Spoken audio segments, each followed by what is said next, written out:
If you do any serious drugs, like that's one of the thoughts about mushrooms is that mushrooms are actually from another planet and that they're a life form from another planet, and the only way that this life form can communicate with you is if you eat it.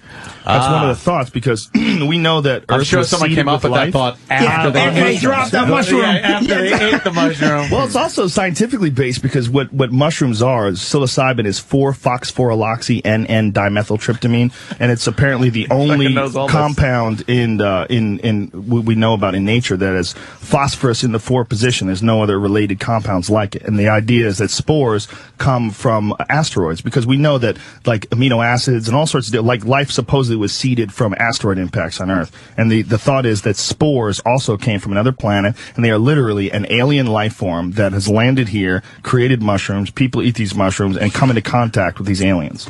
Can you imagine just minutes ago we were talking about different ways to jerk off? Yeah.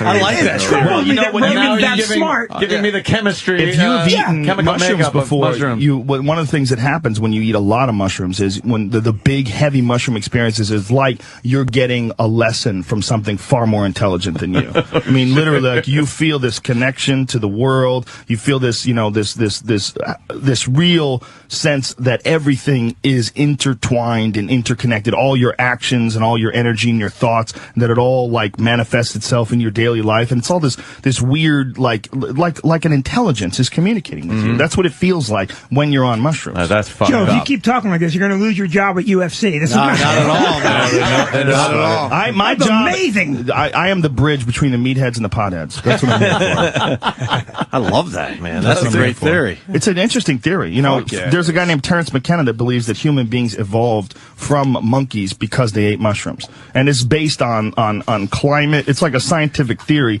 based on, first of all, the doubling of the human brain size is like a giant mystery, because the human brain size doubled in a period of 2 million years. It's like the biggest mystery in the entire fossil record, and some people believe it's related to the throwing arm, that we figured out how to throw rocks at shit and kill things. And that's what started this brains. And then also there's another theory that we ate a lot of protein, we were eating more protein, but that doesn't make sense, because tigers still have little fucking brains. That's all they eat is protein.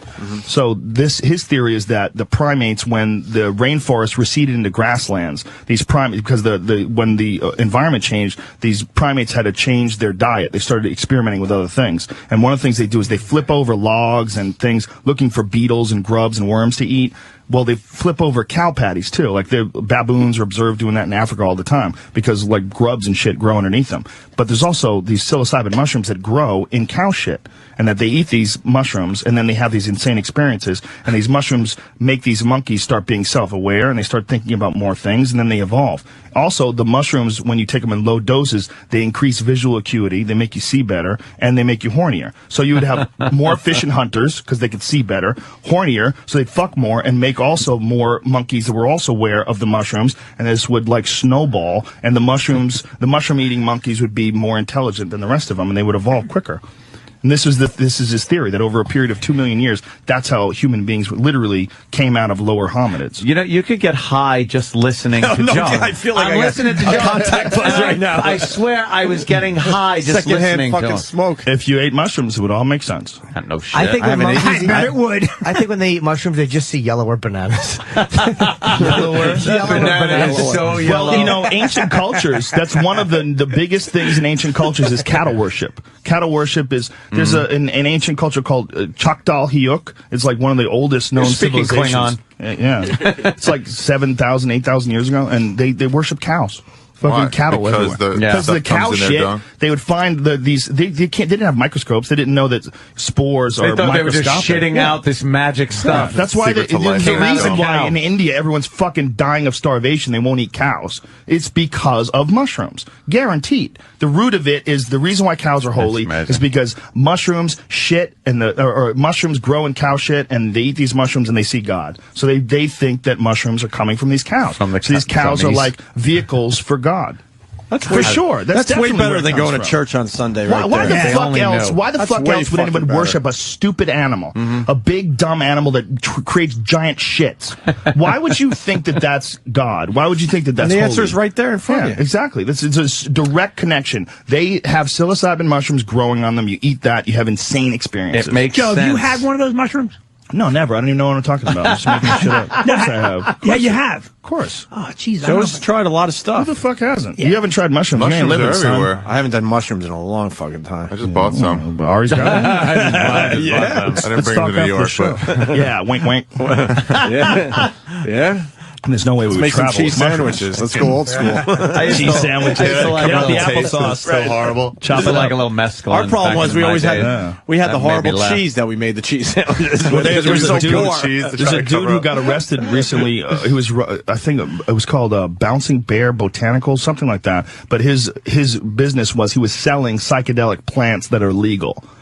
They were all legal, but it was like this weird loophole. Like you could buy the San Pedro cactus, and that's where mescaline's from. The peyote is from the San Pedro cactus, and you could buy them at fucking Walmart. Okay, it was a real cactus that will put you on Pluto. You know, but you know it's legal. So there's like this weird little loophole, and this dude was selling all these other plants that have like DMT in them and salvia and all these different things, and they just arrested this dude for distribution of I'm weird sure shit. they And figured some way they to get took him. all his money away, so he doesn't have any fucking money for legal funds. Yeah, And I'm that's sure why they they- fuck you with You shit know, like that. we should get Dr. Michio Kaku on the phone. Why? Because some of these fucking theories we throw it by Michio. I don't. unless, Why he's, not? unless he's had psychedelic experiences, that's out of his realm of understanding. Yeah, but it would be. He would understand. Who's He would know at Michio least Kaku? know He would what certainly I understand. want the about the pores He's a and physicist. Sports. sports. Excuse me. Sorry. Yeah, that's what they believe that life came from. They believe Let's that get him on life the phone has come if from he's amino around. acids from outer space. Try to you get him know? on the phone real fast. Why not? That's what happens all the time. You know, big rocks slam into other rocks. Yeah. and- And things mix together, and there's That's one of the creepiest things about Earth is food. that Earth has been hit by planets before. You know, not just by like a rock. Like there's the motto of Earth is Earth 1 and Earth 2, and Earth 1 was an initial planet that got hit with another planet, and it created the moon. Yeah. Like it was so fucking big that it smashed us and made another planet that's a quarter the size of us. how is it all round? Oh, it spins, it's gravity, everything eventually rounds out. You Dang know, it. I don't understand it. But it's Yeah. not. everything's not round, like Uranus or Pluto or one. I think Pluto. Yeah, Pluto's not Pluto's round. pretty fucking Yeah. thing. That's true, but you don't see any square planets. There is something to be said for that. Well, they start no out all hexagons. fucked up, but they eventually smooth A out. sphere is the most, the easiest shape All right. Well, to hold. Because it's, you know. Where are you getting Especially this? like Jupiter is like It's not like mostly a- gas, right? Yeah, yeah. And it's a sphere. Yeah, That's crazy. yeah. It's Yeah, big it happens. That spinning gas swirls atmosphere. around and then it And coagulates. gravity Did you is see that pulling equal recent- in all directions. Recent asteroid impact that they didn't even know it was coming, and it slammed into Jupiter and made an Earth-size impact. Gigantic. Shoemaker recent one. Levy? No. Very recent, like within the last year.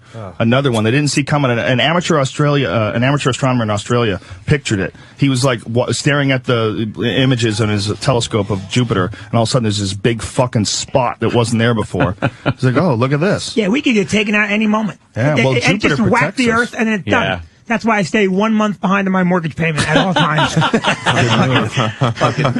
Jupiter protects us. If it wasn't for Jupiter, we'd be fucked. A lot of good. All the planets are, you know, without any one, it fucks up everybody else's little trip around the sun. And they've all been fucking nailed. Every single one of them has been nailed. I mean, they're always finding new impact craters on the Earth they didn't know You ever existed see the before. Great Meteor Crater out there in Arizona? It's like a mile across, and it's a fucking crater like you'd see on the moon. And it's nothing. I mean, No. the one Yeah, it's that a in small the rock. Yucatan, the 500-mile fucking wide impact crater that killed all the dinosaurs. The fucking Gulf of Mexico is supposedly a crater. Yeah. It's That's the one that just killed the fucking- dinosaurs. Yeah. And that's that's a 65 million year one. There's another one 250 million years ago that's even bigger than that. Another mass extinction. Yeah, and then that one it broke up right over Siberia. Yeah. And just took out like Tunguska. everything. Yeah. Took out fucking everything. Like 100 nuclear bombs. Yeah. Boom! Just flattened forest and shit. But no one was God. there. Yeah. Yeah, but no one was there. Luckily. So did anyone really hear it? That shit could happen Interesting. anytime. There's always ones that we miss, and they fly between us and the moon, and nobody sees it Yeah. till it's too late. And it's Yeah. like just a fucking civilization destroyer. Just one big rock that makes us fucking rub sticks together, start fires, huddled up in caves. bring it. All over again. God, I would You love ready? it. Really? I'm so ready for just how many complete anarchy. bullets do you have? A lot. you're gonna need a lot. I have A lot of I have a lighters. closet. Nice. I took a walk-in closet, and after got rid of the girlfriend, Her walk-in closet turned into my armory. It's got magnetic locks on it, a separate alarm, and anytime I go to the gun store or the range, I usually buy twice the amount of ammo I fired at the range, and just keep stacking it. Wow. Keep stacking it. Are you hoping for shit to go down?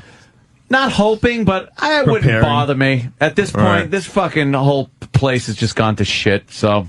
people have always felt I'll play the game, that. I'll come in, I'll work, I'll fucking pay my taxes, I'll do everything I'm supposed to do, but the second this machine breaks, oh, forget about it. Fucking, I'll put a brace on my leg and fucking... You need a rig that'll hold that tanker? You put some stuff in your little fanny pack. Yesterday, I said, I'll be one of the first ones taken out. Who am I kidding? You drop your gun. Do you ever think about being off the grid? Do you ever think about being off the grid? About being having a place out there? I'm too entrenched in the internet. Yeah, but that's all going to be gone. If it all falls. Well, unless you have Carbonite.com. That's one of the big things. Even during an apocalypse. Well, it backs up all your shit. It's important to have your data. It's a sponsor. That's one of the big theories about civilization is that there's been massive cataclysmic disasters several times over history, and that's the reason why human beings are so advanced, and we advance so quickly, is that we're basically relearning things. That's like the reason why Machu Picchu and all these there's a bunch of different civilizations that they do not understand, like how they move these stones and got them into place. They don't know where they came from. And the idea is that civilization has existed for way longer than people think. Not just 5, 6, 10,000 years, but hundreds of thousands of years. But that periodically we get hit by meteors, Yellowstone blows up, there's some shit happens that just fucking kills like 80% of us, and the rest left are just retarded. Yeah. And we have no idea, and we just fuck, and we hope we stay alive, we live to be 30, and we die off, and then it starts all over again. And that's one of the big theories. There's a guy named Graham Hancock who's got books, and he's dedicated his whole life to this, like showing that there's these advanced civilizations that created these structures that are virtually impossible to do with our technology. But how come the records aren't there? There aren't wouldn't be any. There records. The thing is, there wouldn't be any. What would be left of us if you went 30,000 years from now? Okay. Nothing. Your cell phone disappear, absorbed by the earth. Everything in the studio gone. What would be left? Stone. I'm trying to think of some type of... But I mean, fossils survive. Yeah, but you know how hard it is to make a fossil? When you die, you're not making a fossil, stupid. You're going to die. You just rot. You're just going to rot and disappear. The way you have to get caught in a fucking mudslide under the right conditions, and most things don't fossilize. Yeah, but no car fell into a tar pit? Dude, cars would disappear. Cars would be gone. Cars would be gone in 1,000 years. Cars wouldn't even last 1,000 years. They'd be gone. Rust away. Yeah. So I had a 1970 fucking Barracuda that was falling apart, and it was only, at the time, it was not even 15 years old.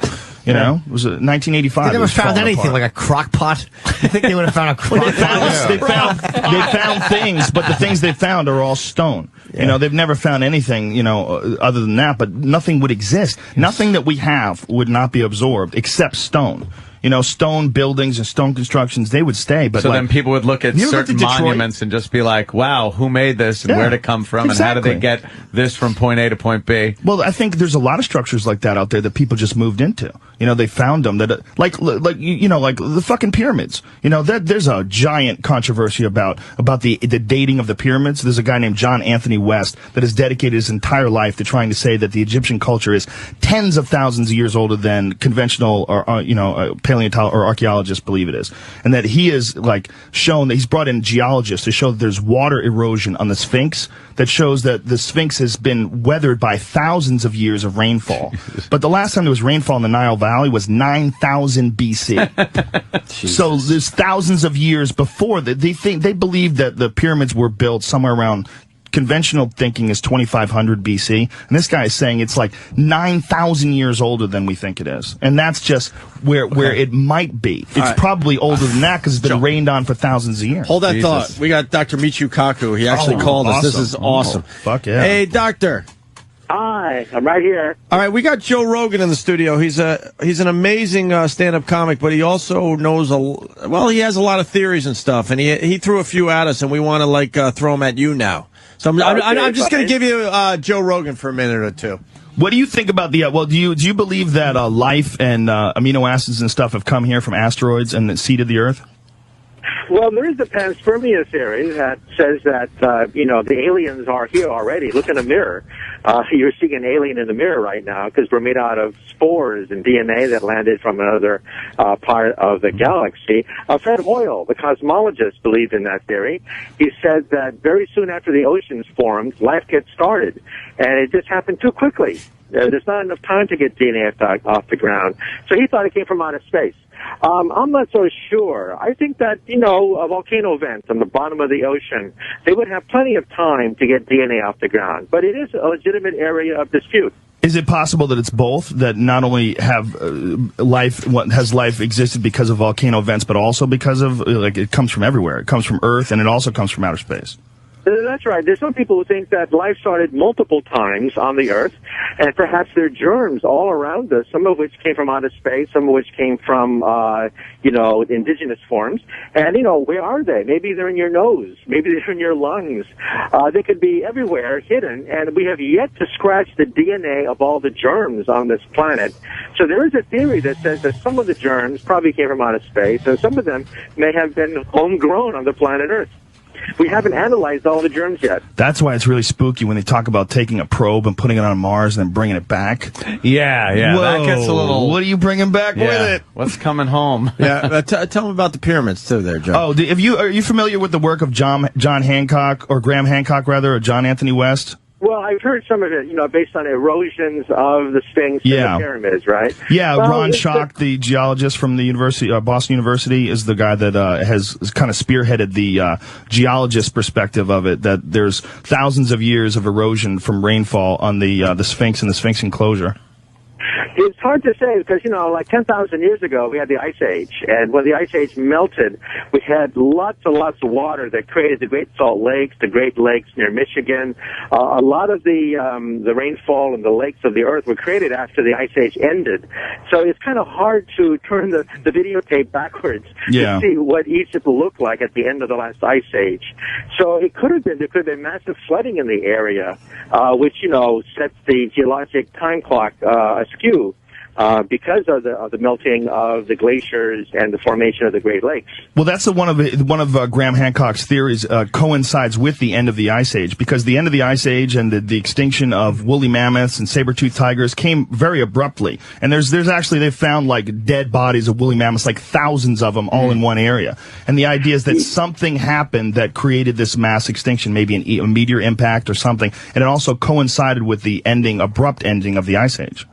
Well, it's hard to discount. However, I should point out that the earliest forms of writing, the earliest forms of science, the earliest forms of technology come from the Mesopotamian area. Iraq, right? And you can date them, again, till after the end of the Ice Age.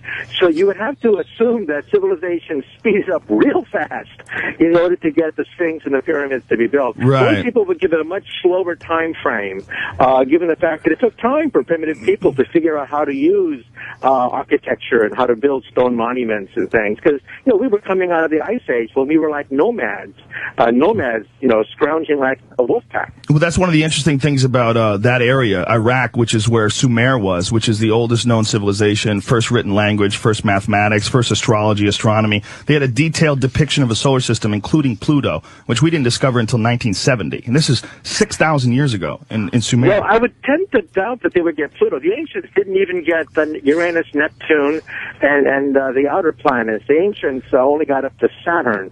And there's an actual clay tablet. There's a clay tablet that depicts the sun, and it depicts the planets in the correct size and the correct orbit. You can find it online, and it's from 6,000 years ago from Sumer. Yeah, well, again, it's a question of interpretation. People interpret these stone tablets in a lot of different ways.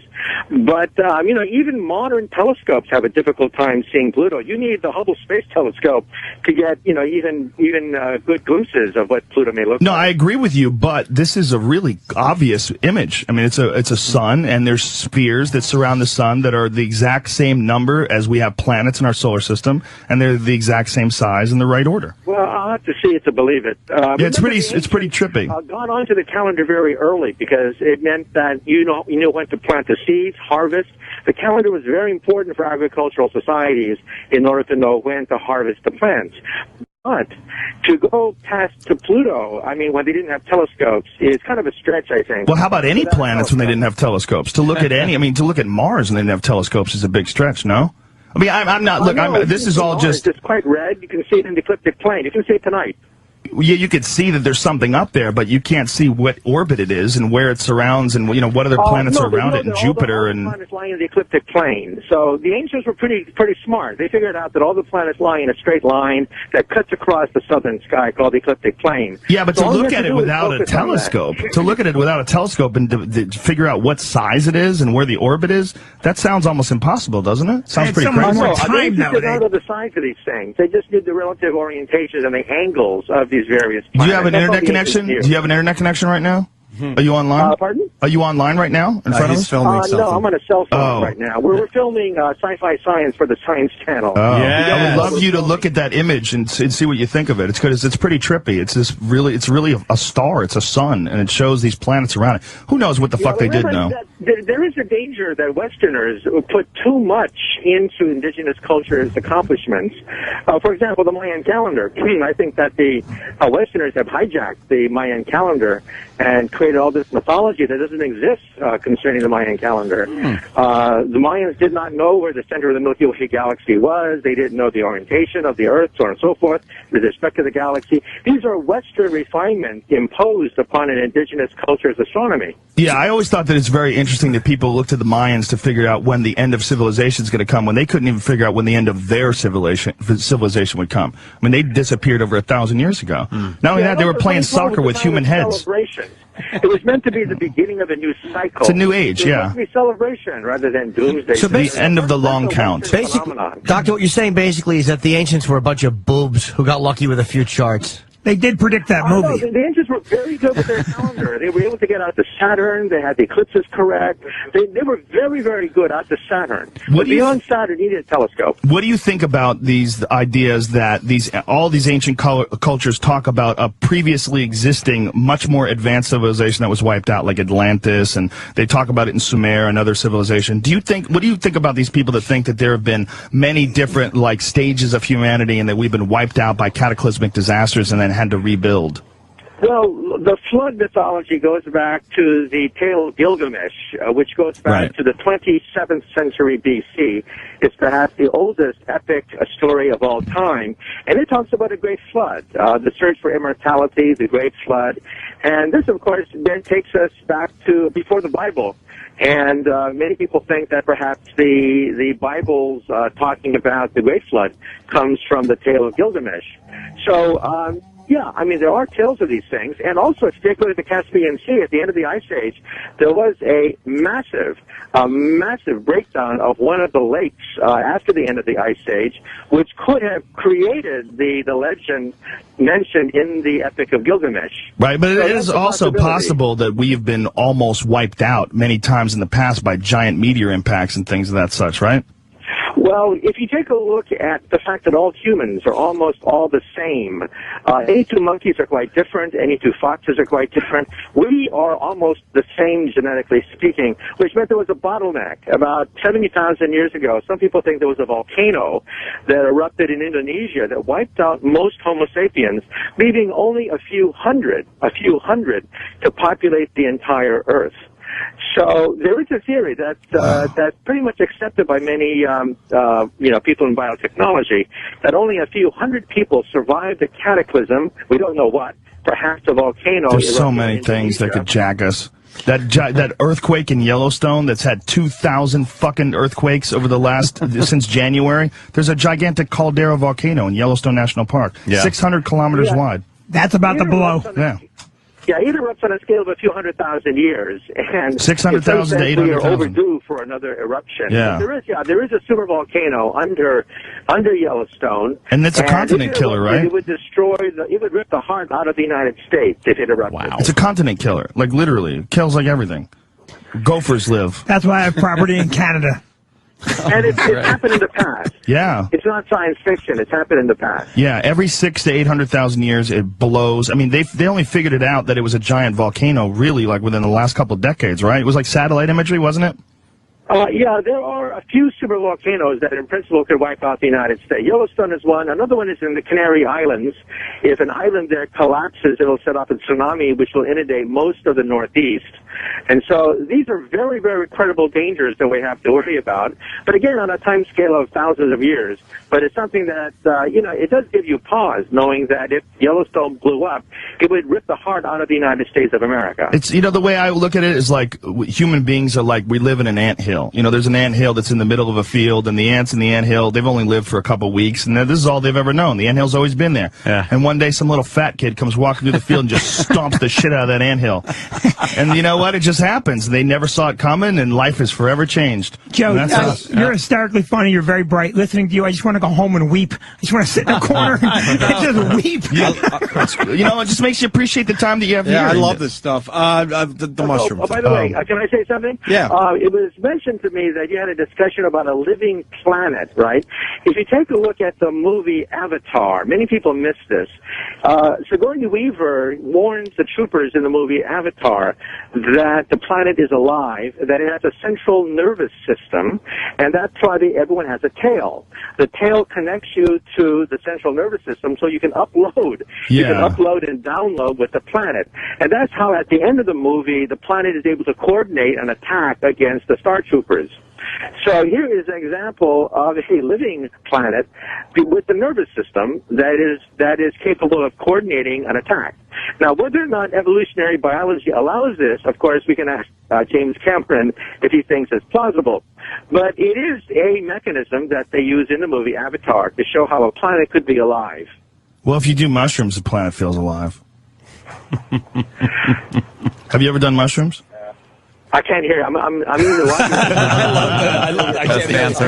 We were asking you if you've ever done mushrooms. Well, no. Psychedelic mushrooms, they would help you so much. I'm a physicist. I like to keep my head as clear as possible. Oh, it'll clear it up. Well, Joe's got a theory on cows and mushrooms. Well, it's not really my theory, but there are theories that mushrooms are literally life forms that have psilocybin mushrooms that are life forms that have come here from another planet, like on an asteroid, and that's one of the reasons why they have this profound effect on human beings. That when you're eating them, you're really taking in some sort of an alien consciousness. But if you sequence the DNA of the mushroom, you find that the proteins and the nucleic acids are the same ones that are found in your body. So believe it or not, you and a mushroom are made out of the same basic stuff. It's very similar to brain chemistry. Well, mushrooms, the compound in psilocybin mushrooms is very similar to actual human neurochemistry, right? The chemicals produced by the brain, the dimethyltryptamine is produced by the brain, and mushrooms are 4-phosphorylloxy-N-N-dimethyltryptamine. Well, the reason why psychedelic drugs work is because they're able to go past the blood-brain barrier, and they're able to set off the synapses between the neurons. So basically, you're short-circuiting the brain. So think of a computer, and you set off every single circuit inside the computer. You fry it, right? Well, that's cocaine. That's what drugs do. They basically either set off all the neurons simultaneously, giving you the high, or they can be a depressant like heroin. But, my personal point of view is, why do we have to get a high artificially when we can get a high on life? Life itself. Life can't get you as high as mushrooms. If you're doing something in life that's getting you as high as mushrooms, you need to write a book about it because it's not the same. But I understand what you're saying about heroin and cocaine. These are very destructive, but psychedelic compounds are very, very different than narcotic drugs. Very different reactions to the body, very different reactions as far as like what you learn from them. When you have psychedelic experiences, they're very eye-opening, very, very awakening, and they're a lot of people believe that they're agents of evolution, that they actually help you evolve. Well, my attitude is that we have virtual reality. That is, we can create artificial worlds, but afterwards we turn the computer off and go back to living again. It's like an amusement, entertainment, right? However, with psychedelic drugs, you don't know what it does to the brain. It has remnants, it has lingering effects, and plus, it doesn't necessarily give you deeper insights into reality. It's just another reality. Now, I'm a physicist. I want to decode our reality. And to do that, my brain has to be as clear as possible in order to understand. You're acting under the assumption that psychedelic drugs somehow do not make your brain clear or fog it up somehow or ruin it. Well, I don't want my heart surgeon on mushrooms when he's walking into the room. That That's I can tell you. That's a good call. But, mushrooms only last a few hours. But remember, no great scientific principle is discovered by somebody high on drugs. Is that true? Didn't Crick, who was the guy that sequenced LSD, or the guy who was on LSD when he figured out DNA? No, Francis Crick and James Watson were not.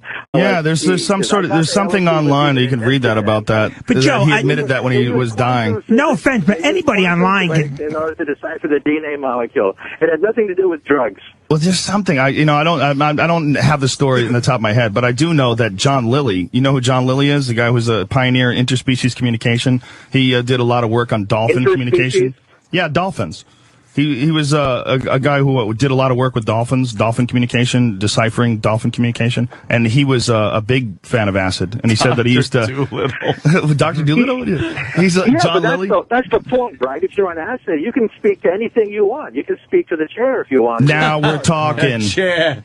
Maybe the chair is no way. Not now, not ever. But you're such a fascinating guy. You're so intelligent, and I'm a huge fan of your work, and I love watching your specials. I would love to get you high on mushrooms. Okay, so, anyway, like I said, I'm a physicist. I like to be as clear as possible, discovering the secrets of the universe. Well, let's let the good doctor go. Yes. He's in the middle of filming his dude. show. So. When can we see the show? It's coming out in winter. Right now we're talking about colonizing the galaxy. We have a whole program about what it would take to terraform Mars, what it would take to leave the Earth and leave the solar system and begin the colonization process of the Milky Way galaxy. Of course, centuries from now. But this is, of course, sci-fi science on the Science Channel. Awesome. Of course. Awesome. Well, thank you very much for your insight, sir. Thank you, Dr. Very much appreciated. Thank you. Okay. Thank you for humoring us. Is what I want to say. It's so ironic that this guy doesn't do drugs because so many people do drugs and watch his show. Yes. I mean, that guy doesn't smoke pot. You know how many people smoke pot and watch that guy and go, fuck yeah, I love this dude. He's going to freak me out. Would he be the big get to do drugs with? Oh, yeah. If I had a show, I wanted to do a show called Let's Do Mushrooms with Joe, where I just get famous people high on mushrooms. And just, when you're really blasted on mushrooms, you can't pretend to be anything other than who you are. You ever Ustream on mushrums? No, never have. Always on the pot, but never on the mushrooms. Pot, right. I love the when he's talking about things like what his show's going to be about, terraforming and stuff like that. It just reminds me of Paul Reiser in Aliens, pointing to the big machines, going, "We manufacture those, like so pompous.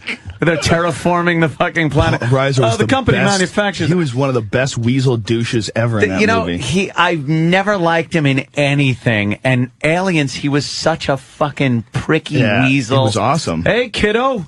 You got to get back on that horse. How do you go from that to Mad About You? I know.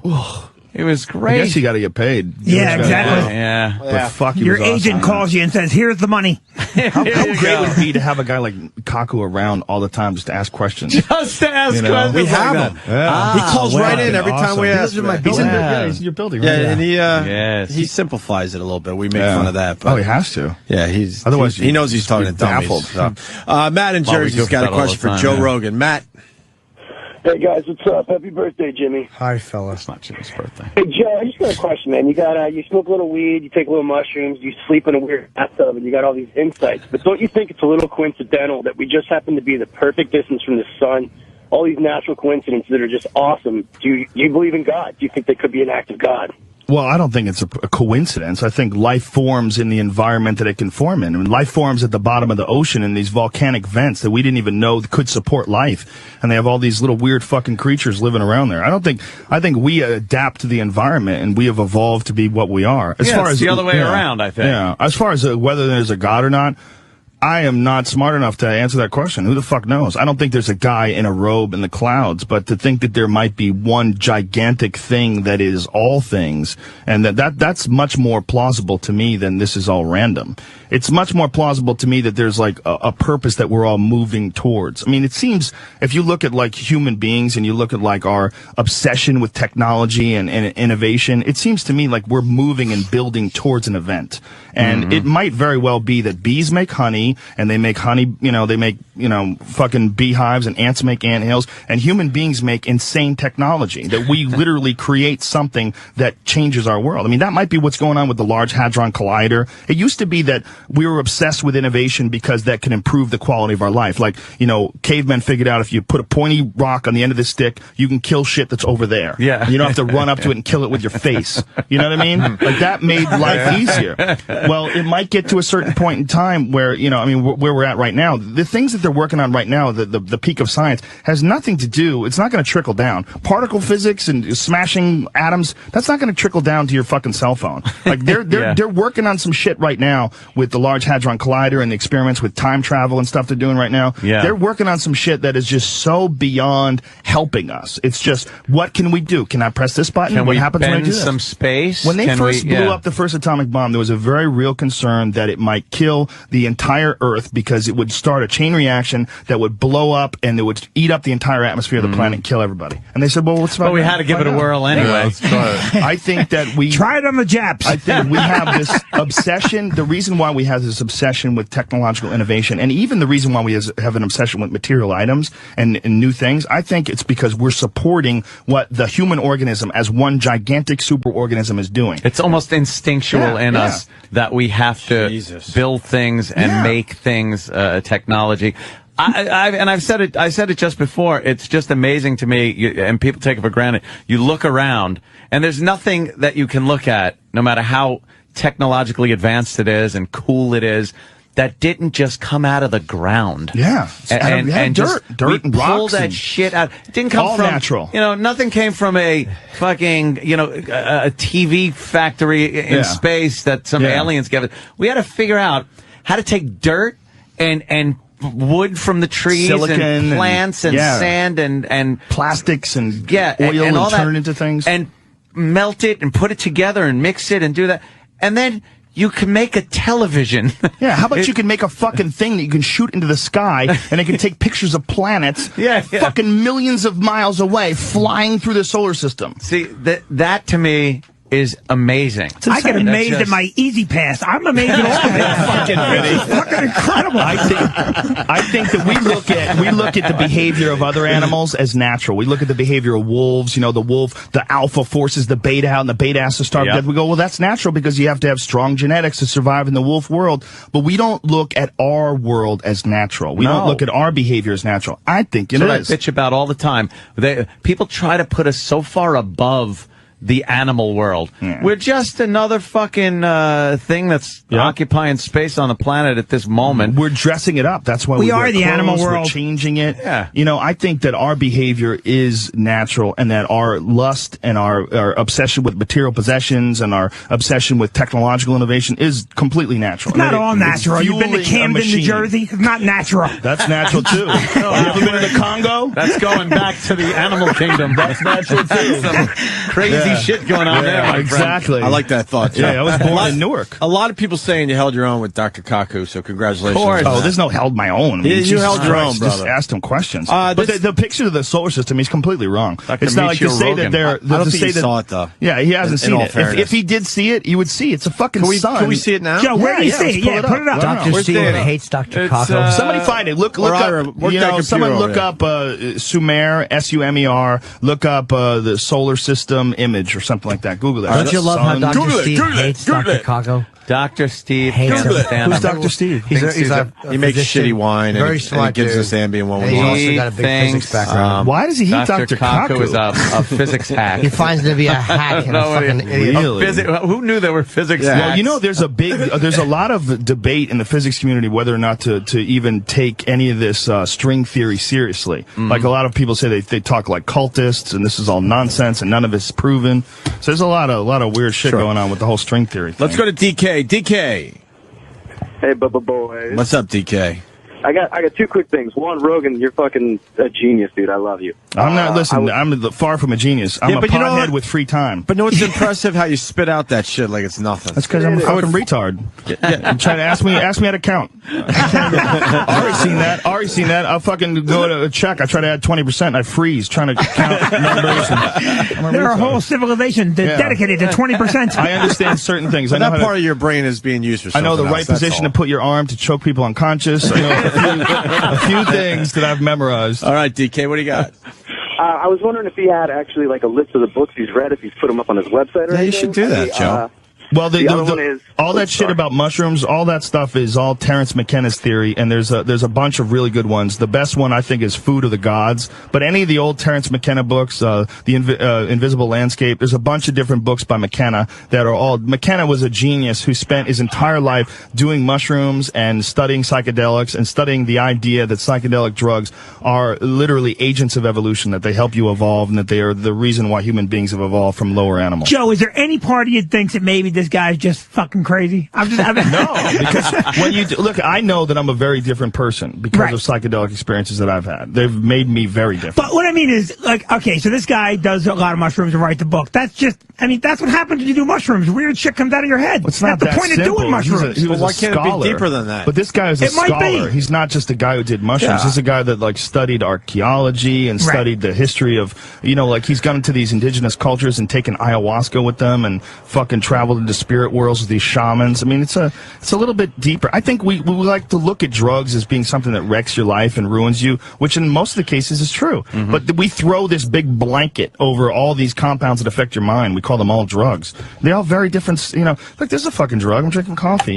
Cigarettes are a drug. There's a lot of drugs. Don't pick on my particular drug of choice. I like it. I think Vinny is pointing out that also one of the guys from Pink Floyd took acid in like 1965 or whatever and just never came back. That is true. Let me tell you something. I had a DMT trip 3 years ago, and I haven't done it since because life got real slippery for like 2 weeks. Slippery? In what way? Well, I did a big dose, and it was life-changing revelations, and I changed the way I think about people, the way I look at life, but after it was over, it was so mind-blowing. The thing about the DMT experience is that it happens in literally like 15, 20 seconds. Like you smoke it, and then it's like you get shot through a cannon to the middle of the universe. What's DMT? I don't know what DMT is. DMT is the most potent psychedelic drug known to man. It's called dimethyltryptamine, and it's made by your own brain. And the crazy thing about it is it exists all over the place. It's in a bunch of different plants. You can extract it from thousands of different plants all over the world, not just in one little island that you have to fucking travel to, and you gotta go to Borneo and fucking go into one part of the mountain. No, it's everywhere. It's in grass. So, Joe, if it's in grass, right, now that to me would make me think that maybe grass thinks, but we can't communicate with grass. If it's in your brain, too, that's the only part, and I've never done acid or mushrooms or pot. Yeah, maybe. Sit outside and talk to grass. Fucking who knows? We're communicating with an ass. That's you, Vinny. That's you. Exactly. I mean, we don't know. Pile of weeds. Take a dump so we can grow some mushrooms. Just because the plants can't communicate with us doesn't mean they're not somehow or another consciousness, they don't have some sort of consciousness. Wait, Joe, but I want to slow you down. The DMT thing. Okay. What did you learn that you're willing to share? That it's not. It's tripped very you out. Well. One thing that you feel first of all is that if this can happen so easily, and you can literally disappear so easily, and then you come right back, and when it happens, it's so fucking mind blowing, and it's so close. You smoke it and you're there. I mean, and this is the same compound that your brain produces when you're going to die. The same compound your brain produces while you're sleeping. Why would you do that? Well, why would I smoke it? I want to see what happens. I mean, you're going to die no matter what. I want to. If there's something that allows you to take a peek over to the other side, hey, there's a little door. Look through it. You want to see God? Look through the door real quick. Just try divorce. Get you there. How long does it take after you smoke it to kick in? It takes 15, 20 seconds. And what do you learn about people? Most. Well, you learn about the way you interact with human beings, that it directly affects your own life. You learn that, you can spread as much positive energy. If you spread as much positive energy as you can, literally, you can affect people like a ripple. Like, the more loving and friendly and nice you are to people, the more loving and friendly your own life will be, and theirs as well. Like, you literally have a direct and profound effect about everyone you come in contact with. But that was on DMT, you did that? Mm-hmm. Yeah, I mean, you feel it, like, in a very literal, real sense. Like, they explain it to you, and the way I describe it is that DMT is like when you're communicating with what I describe as complex geometric patterns that are made out of love and understanding. Like, literally, it's the most profound. You feel so exposed, and you feel so full of shit, and you feel so everything. You feel just so foolish Joe, when you're in this experience. But wouldn't that affect different people different ways, right? No, that's the crazy thing about it. Everybody has the goddamn same experience. Not only do they, it's very difficult to discern because people describe it, but when they come back, they all say like really similar things. They all have like one of the things that people say is that these entities, whatever it is. Sorry, Jimmy keeps looking back at Vinnie Brand and just at him. I'm just listening to Joe, and I'm wondering what drug Vinny took to put those shitty high water jeans on. He's just laughing at him, and Vinny's flipping Jimmy the Bird, and Jimmy just keeps turning back and looking at him and totally fucking with him. It's uncomfortable because he's looking right in the crotch area as well. Stand up then, man. Fucking let your balls breathe. Fucking white Pollock socks. I like this. You were talking about that guy from Pink Floyd, the guy from Pink Floyd that took acid and never came back. Sid, right? Sid Barrett. Is that what his name was? It was Sid, right? Yeah, I think that definitely can happen. I think you could definitely blow your brains out, and especially with acid. Acid apparently is pretty abrasive. Now, some of that stuff you were just talking about, are you into yoga? Yeah, I do yoga. The yoga and the meditation, you get some of that. I think some of that shit going on. Yoga, what yoga is a way that people have devised to like use your body to relax it and to like take away a certain amount of stress and increase your understanding. Increase your understanding, increase your connection with other people. Whenever I leave yoga class, I always feel so much nicer. Like just a nicer person, more relaxed, easier to whenever I have anything stressful, anything important like a big gig that I have to do or I'm going to tape a special, I always do yoga. If you didn't have all these experiences with, your psycho drugs and your fucking yoga and everything, do you think you'd be an angry person? Do you think you'd have an anger problem? Are you an angry person? Genetically, yeah. Just the way I grew up. All right, let's go to Paul in Pittsburgh. Paul. Not impressed either. Hey, what's going on, boys? Hi. I wanted to ask Joe, have you heard of this JWH-018? It's supposed to be a synthetic marijuana that comes in powder form. Is that also called K2? Yeah, well, K2, K2 is like a herbal thing that's coated in that, but you can get just the straight JWH-018. Yeah, I have heard of that. You know how like that Balco thing, they were doing steroids, and what they were doing was they were making a steroid that was not recognizable in the test because it was like one molecule different or somehow or another they were engineering it. Well, they're doing the same thing with marijuana. They've made marijuana you can smoke and it has the exact same effects as marijuana, but it won't show up in a drug test. Really? Wow. Yeah. Have you ever tried it? No, I haven't. Well, I live in California, and you can get pot everywhere there, and it's basically legal. They just put it on the ballot for November. It's going to be legalization is going to be on the ballot.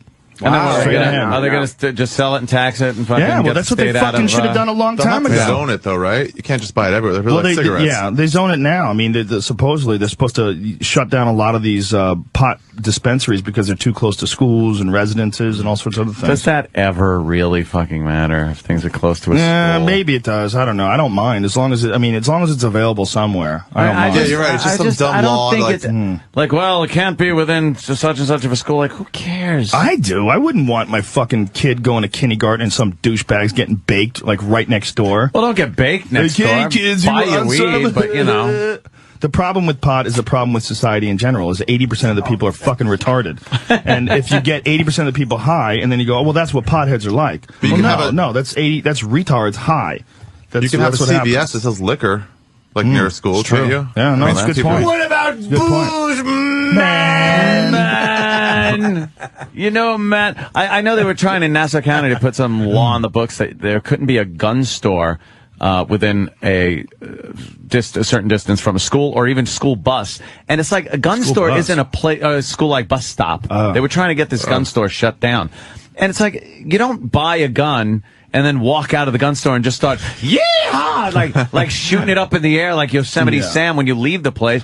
That to me is just a cop-out thing that politicians use too much. It can't be close to a school. Wow. Yeah, you're going to shoot up a school. Think about how many gun ranges there are and how many gun stores there are and how little crime occurs in these places. Yeah. Not only that law is designed to stop people from buying a gun and then go shooting up a school. If you're going to shoot up a school, the distance from the gun store isn't going to stop you. I can't get all the way across town to do this. It's ridiculous. And strip clubs is another one. Now, you don't want a strip club right next door to the school, but when you say like 1,000 yards from a school, and the strip clubs are just not open during school hours. hours. You know, when the kids get out, maybe they could go in and see the town's not as good as the night. They get the day strippers. Yeah, they got the day strippers. C-sections. Unless you're in Vegas. Yeah. In Vegas, we went to the Spearmint Rhino at 9:30 a.m. on a Thursday, and it was mobbed. Great as that. It was mobbed. We had to wait to get seated. Wow. It was crazy. Couldn't believe it. Thursday morning. It was so gross. We were driving there, and it was me and my friend Tate, and we were in the car, and like the hot sun is hitting the windshield, and I'm like, I should be asleep. This is so what retarded. Am I doing? Or at a job pathetic. Somewhere. And when we got there, something industrious. It's ridiculously packed. Reading another theory about mescaline. You're making fun of him? Yeah. Why are you making fun of I don't. Joe this actually. Is some good talk. Sometimes you got to expand your brain and see maybe there's some other shit out there. Joe impressed me. I don't think you'd like to see if there's other shit out there, Vinny. No, I do see the shit, but I don't. I don't necessarily want. Some of the shit might just be right. Listen, who knows? There's a reason why they put blinders on a horse. Okay, there's some shit they don't need to see. Just keep moving, stupid. Get on the track. Straight.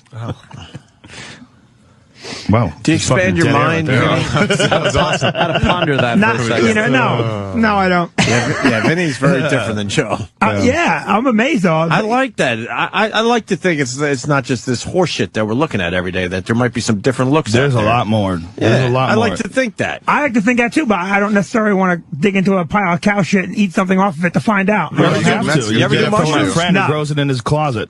I don't even know the difference between mushrooms and acid and... Well, I don't know. I don't either, but there's a lot of differences. Joe, what's the difference? Is LSD is a psychedelic, right? Well, there's a bunch of psychedelics that affect your brain in different ways. There's salvia. There's the cactus, the mescaline. There's a bunch of different things that have a bunch of different. And they're effects. all different. They're all different. Yeah, it's the way people look at it is like it's like you're visiting different neighborhoods. And each one of them has a completely different feel, different vibe to it. It's like drug Epcot. Every neighborhood's got a different thing. I'll let that sit out there. Sorry. Wait, hold on. I'm doing well right up to that point. Right up to that point. Everyone was. Right there, I stepped up. We really haven't had any good bombs today. Wait, that was a good one. What is it fucking drug Epcot? I didn't like that you put a B in Epcot. Thank you, Jim.